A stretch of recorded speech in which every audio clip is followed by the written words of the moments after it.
Welcome to today's Explainer. We're jumping right into a guided tour of one of antiquity's absolute most breathtaking cinematic visions of the divine realm. We are exploring the ancient text of Enoch, specifically zooming in on this profound sequence all about the divine habitations of spirits. And look, this isn't just some dry, boring list of heavenly geography.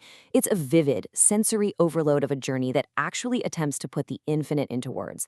If you've ever wondered how ancient mystics pictured that boundary where the physical universe crashes into the purely spiritual, you are definitely in the right place. Let's get right into it. So rather than easing us in with some long philosophical preamble, the text just drops us right into the action with this powerful firsthand account of a literal ascension. Check out the verbs here: snatched and raised. Our narrator isn't just a passive observer having a nice little dream, he's physically, abruptly pulled from his reality. The cloud and the wind act as these ultimate divine transport mechanisms, literally ripping him away from the mundane and launching him into a space that totally defies human understanding. All right, Section 1, the call and ascension. To really get this, we have to look at this stark contrast setting the stage for his vision. On one side, we have our everyday earthly realm of humanity, what the text calls the sons of men. Their whole environment is defined by books of indignation, wrath, hurry, and agitation. It's pure chaos, a place totally devoid of mercy. But then, on the flip side, we see the elect and holy race descending from the upper heavens. This sets up this massive, profound tension between our frantic, agitated human world and the perfectly ordered holy realm above. And it's exactly this tension that our narrator is escaping. The text actually maps out his escape route, a very specific physical movement away from all that earthly agitation.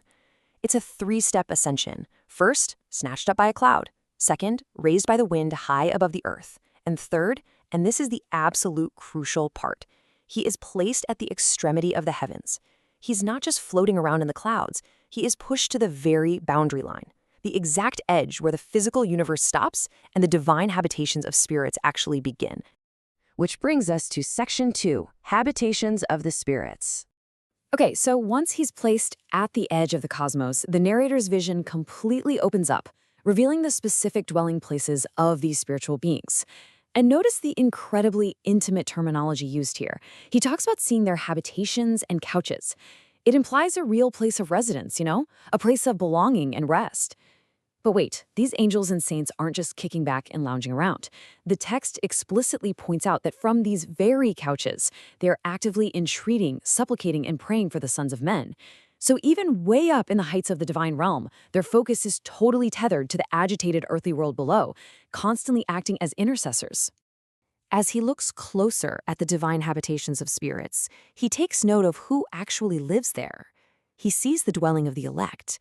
But then, the text does something completely mind-bending. It lists truth, faith, and righteousness. It's treating these abstract concepts as actual, physical inhabitants sharing the living space.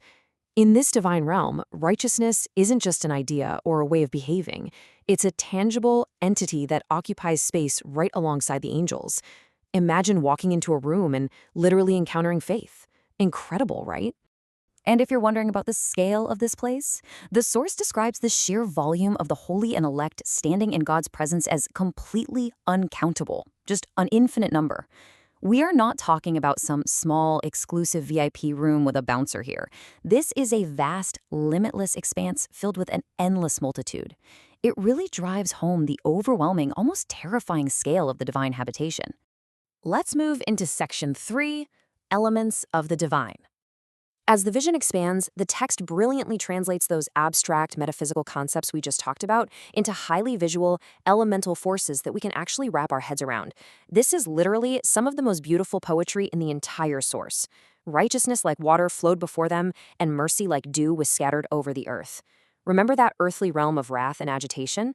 Well, here, the divine forces of righteousness and mercy are sustained forever as life-giving water and dew. In the ancient world, water and dew were the ultimate symbols of survival. The text is basically saying that the divine habitation is the ultimate source of spiritual hydration for a completely parched earth. And the exact physical location of this countless life-giving choir? They reside directly under the wings of the Lord of Spirits, where righteousness incessantly dwells. Just think about the imagery there. It evokes this powerful sense of protection, intimacy, and absolute proximity to the divine source. These habitations aren't just, somewhere in the same neighborhood as God. They are sheltered entirely by his immediate, overarching presence. The visual intensity of Enoch's vision totally peaks right here. He describes the holy and elect not as standard physical forms, so forget the idea of regular humans with feathery wings, but appearing as a blazing, glowing fire. This is a massive motif in ancient apocalyptic literature. It represents ultimate purity, relentless energy, and unapproachable holiness. The divine habitations of spirits are literally radiating with a blinding, incandescent energy. It's electric. Immersed in all that fiery presence, their entire existence is singular in its focus. Their sole eternal action is just a continuous chorus. Their mouths are full of blessings, and their lips are glorifying the name of the Lord of Spirits. Down on earth, there's hurry, there's agitation, there's wrath, but up here, there's none of that. Only an endless, perfect loop of praise, fueled by their fiery proximity to the divine. Section 4. The Endless Blessing. Experiencing this overwhelmingly beautiful and intense environment triggers a massive personal transformation in our narrator. It forces him to reckon with his own place in the cosmos. Completely overcome by the vision, he expresses this deep, almost desperate longing. He says, "There was I, desirous of remaining, and my soul longed for that habitation."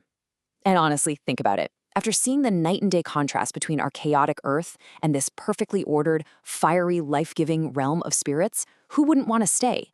His soul recognizes the divine habitation as its true home, making the earthly realm look totally pale by comparison. And then, bam, a brilliant realization hits him. This specific place he is longing for, it's actually his antecedent inheritance. What does that mean? It means it was established for him by the Lord's good pleasure before he even showed up. He realizes that he actually belongs here. He prevailed before the Lord of Spirits, and this exact habitation was just waiting for him all along as his destined portion. Talk about a light bulb moment. As he takes in this incredible reality that a place was prepared for him before he even knew it, he starts praising a divine knowledge that completely shatters our human concept of time. He blesses the Lord who existed in the beginning, way before the earth was even created. He acknowledges his presence right in the now during this vision. And he praises his knowledge that stretches without end into an infinite future. The divine habitations exist totally outside of our linear human timeline. He then introduces us to the locals, defining the nature of the spirits who reside here permanently. They are called the sleepless ones. Unlike us mortals, who eventually, sleep in the dust, these beings are eternally awake. They stand constantly before his glory. They continually bless, glorify, and exalt. And their primary message? They proclaim that the Lord fills the entire spiritual world. They are the ultimate, unending, wide-awake witnesses to the divine reality. But here's the catch, and it brilliantly illustrates the sheer, overwhelming power of the vision. You absolutely cannot look upon the blazing fire of the sleepless ones and the infinite scale of the divine habitations without it breaking down your mortal limitations. The physical toll of just beholding this realm literally changes the narrator's face. His countenance is altered, and the majesty is so intensely bright, so profound, that he's struck blind. He's rendered totally incapable of seeing, completely overwhelmed by the spiritual weight of the experience. And that leaves us with this final, echoing question from the text, spoken right amidst all that blinding, eternal majesty. What is this world? When you hold up the agitated, hurried, chaotic existence of our physical realm against the infinite, life-giving, blazing perfection of the divine habitations of spirits, what actually matters? It's a beautifully provocative challenge meant to completely reframe how we view our own daily existence in the shadow of the divine. I'll leave you to chew on that one today. Thanks for joining me on this explainer, and I will catch you in the next one.